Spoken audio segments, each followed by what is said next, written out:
ರಾತ್ರಿಯಲ್ಲಿ ಆಟದ ಗಲಾಟೆ ತುಂಬಿತ್ತು. ಪ್ರತಿ ಬಾಲಿನಲ್ಲಿ ಸಾವಿನ ರಹಸ್ಯ ಅಡಗಿತ್ತು.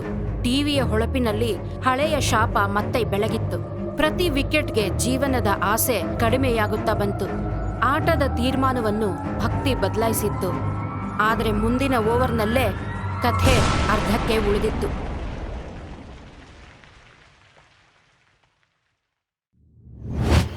ಧೂಳಿನಿಂದ ತುಂಬಿದ್ದ ಒಂದು ನೀಲಿ ಕಾರು ಹಳೆಯದಾದ ಮನೆಯ ಮುಂದೆ ಬಂದು ನಿಂತ್ಕೊಳ್ತು. ಈ ಮನೆಯನ್ನ ನೋಡಿದ್ರೆ ಎಷ್ಟೋ ವರ್ಷದಿಂದ ಕ್ಲೀನೇ ಮಾಡಿಲ್ಲ ಅನ್ನಿಸ್ತಿತ್ತು. ಗೋಡೆಗಳ ಮೇಲೆ ಬಳ್ಳಿ ಹಬ್ಬಿತ್ತು. ಮತ್ತೆ ಕಿಟಕಿಗಳನ್ನ ನೋಡಿದ್ರೆ ಕಪ್ಪು ಕಣ್ಣುಗಳ ಹಾಗೆ ಕಾಣ್ತಿತ್ತು. ಕಾರಿನಿಂದ 3 ಜನ ಕೆಳಗಿಳಿತಾರೆ. ಅದರಲ್ಲಿ ಆಸ್ಥಾ ಎಲ್ಲರಿಗಿಂತ ಮುಂದೆ ಇದ್ಲು. ಅವಳು ನೋಡಕ್ಕೆ ಬುದ್ಧಿವಂತೆ ಮತ್ತೆ ಧೈರ್ಯವಂತೆಯಾಗಿ ಕಾಣ್ತಿದ್ಲು. ಕಲ್ಪನಾ ಅವಳ ತಂಗಿ. ಅವಳು ತನ್ನ ಫೋನ್ನಲ್ಲಿ ಸಿಗ್ನಲ್ ಹುಡುಕಕ್ಕೆ ಟ್ರೈ ಮಾಡ್ತಾ ಇದ್ಲು. ಪಿಯೂಷ್ ಅವಳ ಕಸಿನ್ ತಮ್ಮ. ಅವನು ಹೊಳೆಯುತ್ತಿದ್ದ ಹಳದಿ ಬಣ್ಣದ ಕ್ರಿಕೆಟ್ ಜರ್ಸಿ ಹಾಕೊಂಡಿದ್ದ. ಅವನ ಹೆಗಲಿಗೆ ಒಂದು ದೊಡ್ಡ ಬ್ಯಾಗ್ ನೇತಾಡ್ತಿತ್ತು. ಆಸ್ಥಾ ಆ ಹಳೆ ಮನೆಯ ಕಡೆ ನೋಡ್ತಾಳೆ, ಮತ್ತೆ ನಿಟ್ಟುಸಿರು ಬಿಡ್ತಾಳೆ. ಆಮೇಲೆ ಅವಳು ತನ್ನ ಜೇಬಿಂದ ಒಂದು ದೊಡ್ಡ ಕಬ್ಬಿಣದ ಕೀ ತೆಗಿತಾಳೆ. ಕೊನೆಗೂ ನಾವು ತಲುಪೆ ಬಿಟ್ವಿ. ನನಗೆ ನೆನಪಿರೋ ಹಾಗೇನೆ ತಾತನ ಮನೆ ಇನ್ನೂ ಹಾಗೇ ಇದೆ. ಅಕ್ಕ, ಇಲ್ಲಿ ಫೋನ್ಗೆ ನೆಟ್ವರ್ಕ್ ಕೂಡ ಸಿಗ್ತಾ ಇಲ್ಲ. 1 ವಾರ ನಾವಿಲ್ಲಿ ಹೇಗಿರಕ್ಕಾಗತ್ತೆ? ಅಯ್ಯೋ, ನೆಟ್ವರ್ಕ್ ಚಿಂತೆ ಮಾಡ್ಬೇಡ ರೀತು. ಇವತ್ತು IPL ನ ಫೈನಲ್. ಕರೆಂಟ್ ಇದ್ರೆ ಸಾಕು. ನಾನ್ ನನ್ನ ಟ್ಯಾಬ್ಲೆಟ್ ಅಲ್ಲಿ ಮ್ಯಾಚ್ ನೋಡ್ತೀನಿ. ಪಿಯೂಷ್, ನೀನೋ ನಿನ್ನ ಕ್ರಿಕೆಟ್. ಮೊದಲು ಲಗೇಜ್ ಎಲ್ಲ ಒಳಗಡೆ ಇಡು. ಆಸ್ಥಾ ಬಾಗಿಲು ತೆಗಿತಾಳೆ. 3 ಜನ ಮನೆಯೊಳಗೆ ಹೋಗ್ತಾರೆ. 3 ಮನೆಯೊಳಗೆ ಬರ್ತಾರೆ. ಆದ್ರೆ ಮನೆಯಲ್ಲೆಲ್ಲ ಬರೀ ಕತ್ತಲೆ ಮತ್ತೆ ನೆರಳು ತುಂಬಿದ ಹಾಗಿದೆ. ಫರ್ನಿಚರ್ ಮೇಲೆ ಬಿಳಿ ಬಟ್ಟೆ ಹೊಚ್ಚಿದ್ದಾರೆ. ಮತ್ತಲ್ಲಿ ಗಾಳಿಯಲ್ಲಿ ಕೆಟ್ಟದಾದ ವಾಸನೆ ಬರ್ತಾ ಇದೆ. ಆಸ್ಥಾ ಮತ್ತೆ ಕಲ್ಪನಾ ತಮ್ಮ ಬ್ಯಾಗ್ ತಗೊಂಡು ಒಳಗಡೆ ಹೋಗ್ತಾರೆ. ರೂಮಿನಲ್ಲಿ ಧೂಳಿನಿಂದ ತುಂಬಿದ್ದನ್ನ ಗಮನ ಇಟ್ಟು ನೋಡ್ತಾರೆ. ಪಿಯೂಷ್ ಓಡ್ಕೊಂಡು ತನ್ನ ರೂಮಿನ ಕಡೆ ಹೋಗ್ತಾನೆ. ಅವನೊಂದು ಹಳೆಯ ದೊಡ್ಡ ಟಿವಿ ಮೇಲಿದ್ದ ಹೊದಿಕೆನ ತೆಗಿತಾನೆ. ಅದು 1980ರ ಇಸವಿಯ ಒಂದು ದೊಡ್ಡ ಟಿವಿ ಆಗಿತ್ತು. ಇಲ್ಲೋಡು, ಹಳೆ ಡಬ್ಬಾ ಟಿವಿ. ನಾನ್ ಅಂದ್ಕೊಂಡಿದ್ದೆ ಅಜ್ಜ ಇದನ್ನ ಬಿಸಾಕಿದ್ದಾರೆ ಅಂತ. ಪಿಯೂಷ್, ಇದು ವರ್ಕ್ ಆಗಲ್ಲ ಅನ್ಸುತ್ತೆ. ಇದೆಷ್ಟು ಹಳೇದು ನೋಡು. ಟ್ರೈ ಮಾಡೋದ್ರಲ್ಲಿ ಏನ್ ತಪ್ಪು? ಇದೇನಾದ್ರೂ ಆನ್ ಆದ್ರೆ ಮ್ಯಾಚ್ ನೋಡೋ ಮಜಾನೇ ಬೇರೆ. 3 ಜನ ಮನೆಯನ್ನೆಲ್ಲ ನೋಡ್ತಾ ಇರ್ತಾರೆ. ಅಷ್ಟೊತ್ತಿಗೆ ಇದ್ದಕ್ಕಿದ್ದಂಗೆ ಯಾರೋ ಬಾಗಿಲು ಬಡಿತಾರೆ. ಯಾರೋ ಬಂದ್ರು ಅನ್ಸುತ್ತೆ. ಬಹುಶಃ ಊರಿಂದ ಯಾರಾದ್ರೂ ನಮ್ಮನ್ನ ನೋಡಕ್ಕೆ ಬಂದಿರ್ಬೇಕು.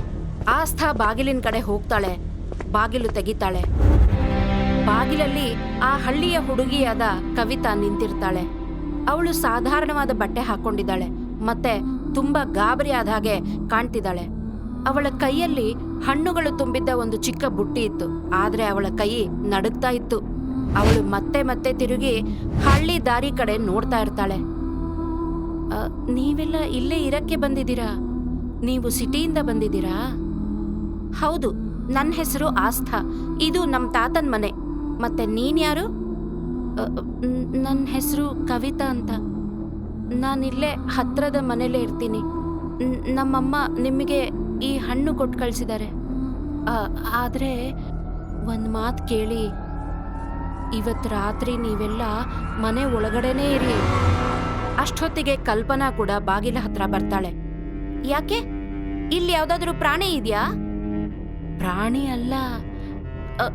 ಹಳ್ಳಿಯಲ್ಲಿ ಮೌನವಾಗಿದ್ದಾಗ ಹಳೆ ಶಬ್ದಗಳೆಲ್ಲ ಮತ್ತೆ ಕೇಳಿಸುತ್ತೆ. ಅದರಲ್ಲೂ ಮೈದಾನದಲ್ಲಿ ಮಿಂಚು ಹೊಡೆದಾಗ. ಸಿಕ್ಬಿಡ್ತು, ಕೇಬಲ್ ವೈರು ಸಿಕ್ಬಿಡ್ತು. ಪಿಯೂಷ್ ಧ್ವನಿ ಕೇಳಿದ ತಕ್ಷಣ ಕವಿತಾ ಮುಖ ಸಪ್ಪಗಾಗೋಗುತ್ತೆ. ಇಲ್ಲಿ ನೀವೆಲ್ಲ ಟಿವಿ ನೋಡ್ತೀರಾ ಅಂದ್ರೆ ತುಂಬಾ ಹುಷಾರಾಗಿರಿ. ಇಲ್ಲಿ ಟಿವಿ ಎಲ್ಲ ಯಾವುದು ತೋರಿಸುತ್ತೆ ಅಂದ್ರೆ ಅದಕ್ಕೇನ್ ತೋರಿಸ್ಬೇಕು ಅನ್ಸುತ್ತೋ ಅದನ್ನೇ ತೋರಿಸುತ್ತೆ. ಕವಿತಾ ಮಾತುಗಳಲ್ಲಿ ಒಂದು ವಿಚಿತ್ರವಾದ ರಹಸ್ಯ ಇದೆ ಅನ್ಸುತ್ತೆ. ಇಷ್ಟು ಹೇಳಿ ಅವಳು ಹಣ್ಣಿನ ಬುಟ್ಟಿನ ಬಾಗಿಲ ಹತ್ರ ಇಡ್ತಾಳೆ ಮತ್ತಲ್ಲಿಂದ ಹೊರಟೋಗ್ತಾಳೆ. 1 ನಿಮಿಷ ಕೇಳು. ಹಲೋ.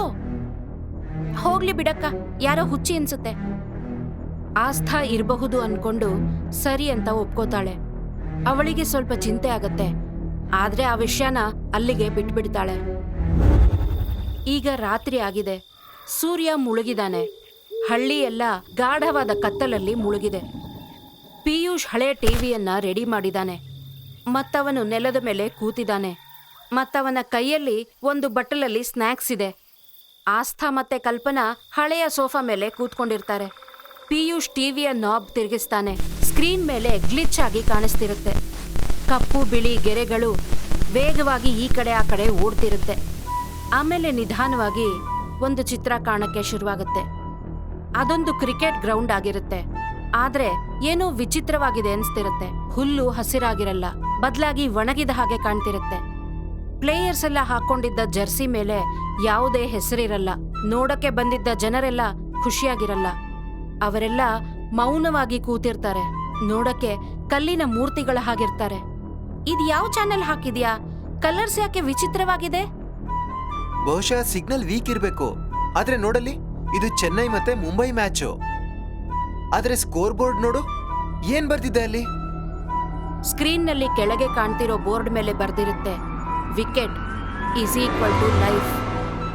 ಇದೇನೋ ತಮಾಷೆ ಇರಬೇಕು, ಯಾವುದೋ ಫಿಲಂ ಅಡ್ವರ್ಟೈಸ್ಮೆಂಟ್ ಇರಬೇಕು.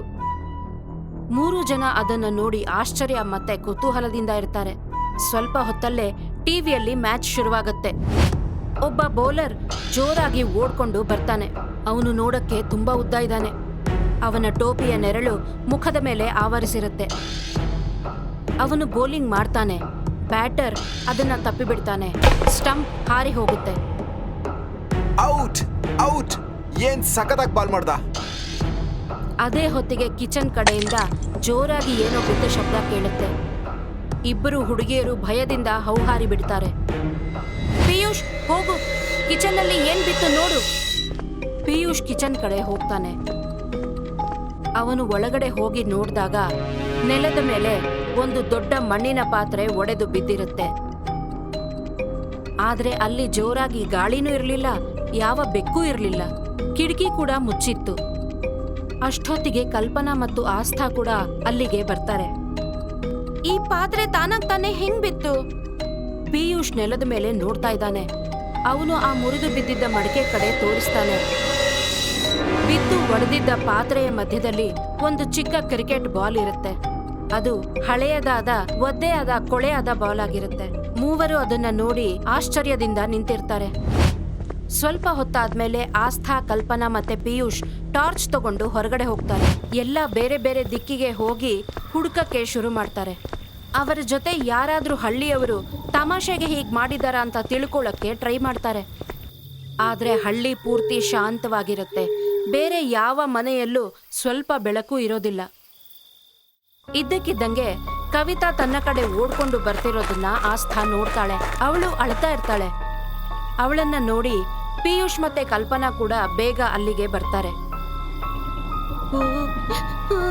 ಅದು ಮತ್ತೆ ಶುರುವಾಗಿದೆ. ನಮ್ ಚಿಕ್ಕಪ್ಪ ಬಿದ್ದು ಹೋಗಿದ್ದಾರೆ. ಆ ಟಿವಿಲಿ ವಿಕೆಟ್ ಹೋದ ತಕ್ಷಣ ಚಿಕ್ಕಪ್ಪ ಅಂಗಳದಲ್ಲಿ ಬಿದ್ದು ಹೋದ್ರು. ಅವ್ರ ದೇಹ ಮಂಜುಗಡ್ಡೆ ಅಷ್ಟು ತಣ್ಣಗಾಗಿದೆ.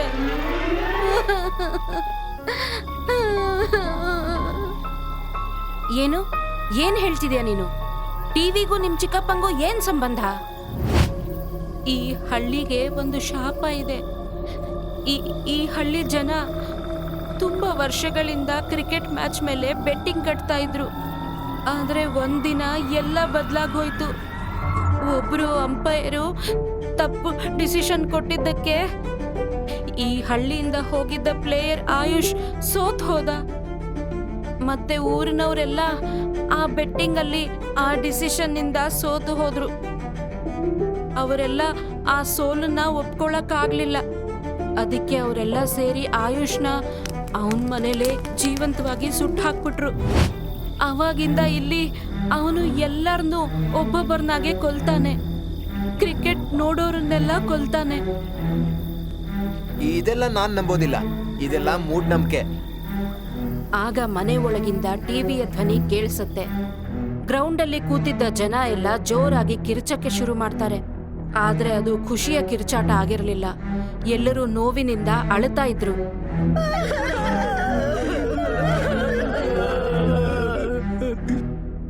ಎಲ್ಲರೂ ತಕ್ಷಣ ಓಡ್ಕೊಂಡು ಒಳಗಡೆ ಬಂದು ನೋಡ್ತಾರೆ. ಆಗ ಟಿವಿ ಸ್ಕ್ರೀನ್ ಮೇಲೆ ಮತ್ತೆ ಹೊಳಪು ಕಾಣ್ತಿರುತ್ತೆ. ಅದರ ಬೆಳಕು ವಿಚಿತ್ರವಾಗಿ ಹಸಿರಾಗಿತ್ತು.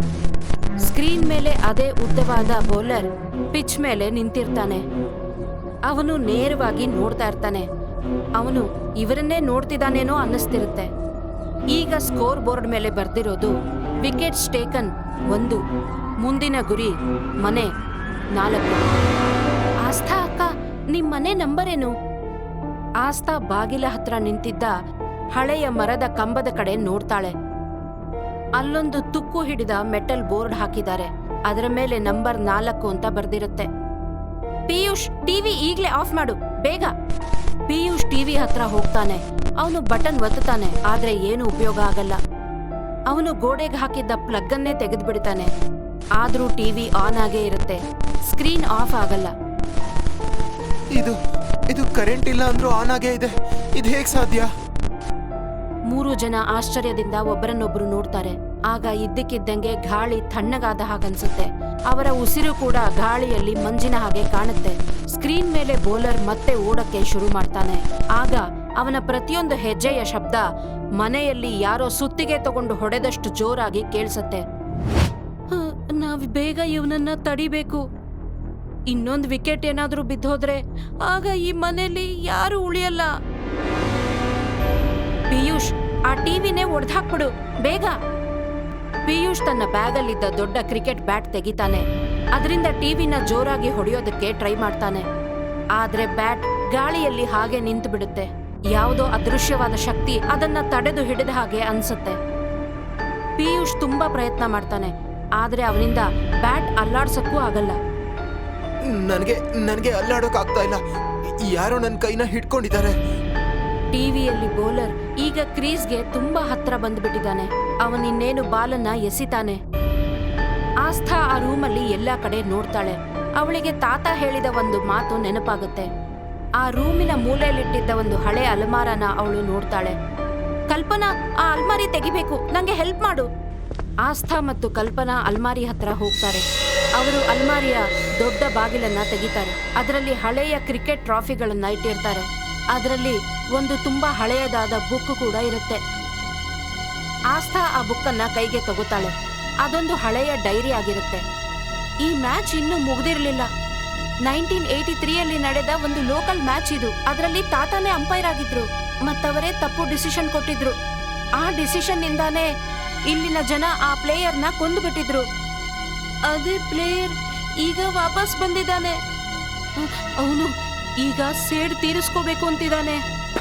ಟಿವಿ ಮೇಲೆ ಬೌಲರ್ ಬೌಲಿಂಗ್ ಮಾಡ್ಬಿಡ್ತಾನೆ. ಮತ್ತೆ ಬ್ಯಾಟರ್ ಅದನ್ನ ಜೋರಾಗಿ ಹೊಡೆದು ಗಾಳಿಯಲ್ಲಿ ತೇಲಿಸ್ತಾನೆ. ಸ್ಕ್ರೀನ್ ಮೇಲೆ ಬಾಲು ಆಕಾಶದೆತ್ತರಕ್ಕೆ ಹೋದ ಹಾಗೆ ಕಾಣುತ್ತೆ. ಆಮೇಲೆ ದೃಶ್ಯ ಕೆಳಗಿನ ಕಡೆ ಬರುತ್ತೆ. ಈಗ ಆ ಮೈದಾನ ಮೊದ್ಲಿನ ಹಾಗೆ ಕಾಣ್ತಿರ್ಲಿಲ್ಲ. ಈಗದು ಸ್ಟೇಡಿಯಂ ಆಗಿರ್ಲಿಲ್ಲ, ಬದಲಾಗಿ ಆ ಹಳ್ಳಿಯ ಮೈದಾನ ಆಗಿತ್ತು.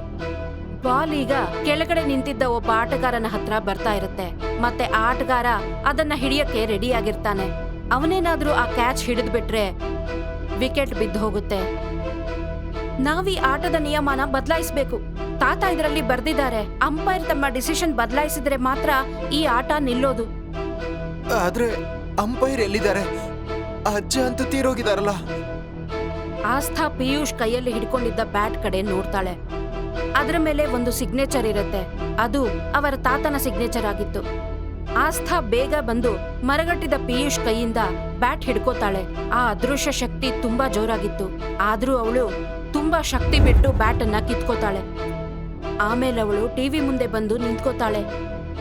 ಮೈದಾನದಲ್ಲಿ ನಡೆದಿದ್ದೆಲ್ಲ ತಪ್ಪು. ನಾನು ಈ ಆಟನ ಕ್ಯಾನ್ಸಲ್ ಮಾಡ್ತಿದ್ದೀನಿ. ಸ್ಕ್ರೀನ್ ಮೇಲಿದ್ದ ಬೌಲರ್ ಸಡನ್ ಆಗಿ ನಿಂತ್ಕೋತಾನೆ. ಅವನು ತಿರುಗಿ ನೋಡ್ತಾನೆ. ಈಗ ಅವನ ಮುಖ ಕ್ಲಿಯರ್ ಆಗಿ ಕಾಣ್ತಿರುತ್ತೆ. ಅದೊಂದು ತಲೆಬುರುಡೆ. ಅದರ ಕಣ್ಣು ಕೆಂಪಗೆ ಹೊಳಿತಿತ್ತು. ಅವನು ತನ್ನ ಕೈಯನ್ನ ನೇರವಾಗಿ ಆಸ್ಥಾ ಕಡೆ ತೋರಿಸ್ತಾನೆ. ಆಟ ಮುಗ್ದಿಲ್ಲ, ನ್ಯಾಯ ಬೇಕು. ಈ ಆಟ ಮುಗಿಸೋದ್ರಿಂದಾನೇ ನ್ಯಾಯ ಸಿಗುತ್ತೆ, ಜೀವ ತೆಗೆಯೋದ್ರಿಂದ ಸಿಗಲ್ಲ. ನಾನು ಆ ಅಂಪೈರ್ ವಾರಸ್ದಾರಳು. ನಾನು ಈ ಬಾಲನ್ನ ನೋ ಬಾಲ್ ಅಂತ ಘೋಷಣೆ ಮಾಡ್ತೀನಿ. ಮನೆಯೆಲ್ಲ ನಡುಗತ್ತೆ. ಮೇಲಿಂದ ಮಣ್ಣು ಬೀಳಕ್ಕೆ ಶುರುವಾಗುತ್ತೆ. ಟಿವಿ ಎಷ್ಟು ಪ್ರಕಾಶಮಾನವಾಗಿ ಹೊಳೆಯತ್ತಂದ್ರೆ ಎಲ್ಲರೂ ಕಣ್ಣು ಮುಚ್ಕೋಬೇಕಾಗಿ ಬರುತ್ತೆ. ಸ್ವಲ್ಪ ಹೊತ್ತಾದ್ಮೇಲೆ ಬೆಳಕು ನಿಧಾನವಾಗಿ ಕಮ್ಮಿ ಆಗುತ್ತೆ. ಆಸ್ಥಾ ಕಣ್ಣು ಬಿಟ್ಟು ನೋಡ್ತಾಳೆ. ಈಗ ಟಿವಿ ಸ್ಕ್ರೀನ್ ಕಪ್ಪಾಗಿರುತ್ತೆ. ಅದರ ಗಾಜು ಕೂಡ ಒಡೆದು ಹೋಗಿರುತ್ತೆ. ಆ ರೂಮಿನಲ್ಲಿದ್ದ ಥಂಡಿ ಕೂಡ ಮಾಯ ಆಗಿರುತ್ತೆ. ಪಿಯೂಷ್ ನೆಲದ ಮೇಲೆ ಬಿದ್ದೋಗ್ತಾನೆ. ಈಗ ಅವನಿಗೆ ಕೈ ಅಲ್ಲಾಡ್ಸಕ್ಕೂ ಆಗ್ತಾ ಇದೆ. ಕಲ್ಪನಾ ಮತ್ತು ಕವಿತಾ ಇನ್ನೂ ಭಯದಿಂದ ನಡುಗ್ತಾ ಇದ್ದಾರೆ. ಆದ್ರೆ ಅವರೀಗ ಸುರಕ್ಷಿತವಾಗಿದ್ದಾರೆ. ಅಂದ್ರೆ ಈಗಿದೆಲ್ಲ ಮುಗಿದೋಯ್ತಾ?